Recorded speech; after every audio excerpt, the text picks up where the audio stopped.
മറ്റൊരു പ്രധാനപ്പെട്ട വാർത്തയിലേക്ക് പോകുന്നു. പുലിപ്പല്ല് കേസിൽ റാപ്പർ വേടന് ജാമ്യം അനുവദിച്ചു. അന്വേഷണവുമായി സഹകരിക്കുമെന്ന് വേടൻ അറിയിച്ചു. വിവരങ്ങളുമായി KC ഉണ്ണികൃഷ്ണൻ ചേരുന്നുണ്ട്. ഉണ്ണി, വാർത്തയുടെ കൂടുതൽ വിശദാംശങ്ങൾ.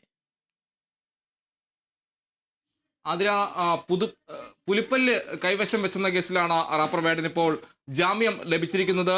പുലിപ്പല്ല് കേസിൽ റാപ്പർ വേടന് ജാമ്യം ഏറ്റവും പ്രധാനപ്പെട്ട ഈ നിമിഷത്തെ ഏറ്റവും പ്രധാനപ്പെട്ട വാർത്തയായി പുറത്തു വരുന്നു. വനം വകുപ്പ് ഉന്നയിച്ച വാദങ്ങൾ കോടതി തള്ളി എന്നതാണ് ഇപ്പോൾ അറിയാൻ കഴിയുന്നത്. എന്തായാലും 2 ദിവസത്തെ വനം വകുപ്പിന്റെ കസ്റ്റഡിയിൽ വേടനെ കഴിഞ്ഞ ദിവസം വിട്ടിരുന്നു.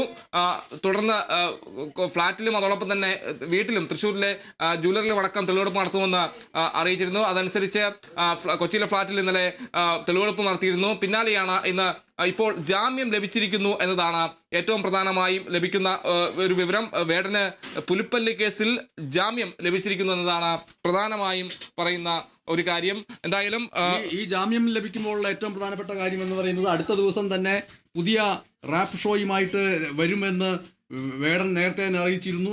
അതുകൂടി സാധ്യമാവുന്ന രീതിയിലേക്കാണ് ഇപ്പോൾ കസ്റ്റഡിയിൽ വെക്കേണ്ടതില്ല.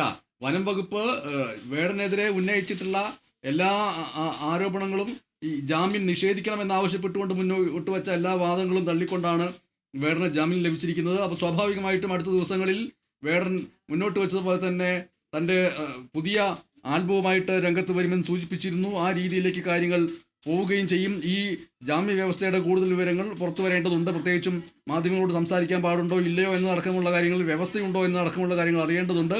എന്തായാലും വേടനെ സംബന്ധിച്ചിട്ട് ഈ പറയുന്ന വനം വകുപ്പിൻ്റെ കസ്റ്റഡിയിൽ നിന്ന് പുറത്തു വരാൻ കഴിയുന്നു. ജാമ്യം ലഭിച്ച് പുറത്തിറങ്ങാൻ കഴിയുന്നു.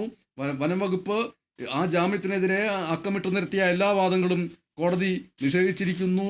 താൻ അന്വേഷണവുമായിട്ട് പൂർണ്ണമായിട്ടും സഹകരിക്കും, ഒരു തരത്തിലും സഹകരിക്കാതിരിക്കില്ല എന്ന് മാത്രമല്ല, നേരത്തെ ഈ വാർത്ത വന്നപ്പോൾ തന്നെ വേടൻ അറിയിച്ച ആ കാര്യം തന്നെയാണ് കോടതിയുടെ മുമ്പിലും കൃത്യമായിട്ടും പറഞ്ഞിട്ടുള്ളത്. തനിക്ക് ആരാധകൻ സമ്മാനമായി നൽകിയ മാല അത് ഒരു പുലിപ്പല്ല് മാലയാണ്. ആ സമയത്ത് ആ പുലിപ്പല്ല് മാല യഥാർത്ഥത്തിലുള്ളതാണോ അല്ലയോ എന്നുള്ളത് അറിയാമായിരുന്നില്ല. അത് ധരിക്കുക മാത്രമാണ് ചെയ്തിട്ടുള്ളത് എന്നുള്ളതാണ് വേടൻ പറഞ്ഞിട്ടുള്ളത്. സ്വാഭാവികമായിട്ടും കോടതി ഒരു ചെറുപ്പക്കാരൻ എന്നുള്ള നിലയ്ക്ക് കൂടിയുള്ള കാര്യം കൂടി കണക്കിലെടുത്തിട്ടുണ്ടാവാം. ഈ പറയുന്ന കാര്യങ്ങളിലൂടെ ആയിരിക്കണം ജാമ്യം ലഭിച്ചിട്ടുള്ളത്. വനം വകുപ്പിൻ്റെ വാദങ്ങളെല്ലാം തള്ളിയിരിക്കുകയും ചെയ്തിരിക്കുന്നു. ഉണ്ണികൃഷ്ണനിലേക്ക് തന്നെ തുടരുന്നു. തീർച്ചയായും അതിര വനം വകുപ്പിന്റെ വാദങ്ങൾ പൂർണ്ണമായും തള്ളിയാണ് ഇപ്പോൾ ജാമ്യം അനുവദിച്ചിരിക്കുന്നത്. നേരത്തെ ഇക്കാര്യത്തിൽ ഇത് പുലിപ്പല്ലാണോ എന്ന കാര്യം അറിയില്ല, ഒരു ആരാധകൻ തന്നതാണ് എന്നതാണ് വേടൻ വ്യക്തമാക്കിയത്. എന്തായാലും അക്കാര്യത്തിൽ നേരത്തെ വേടൻ പറഞ്ഞൊരു കാര്യം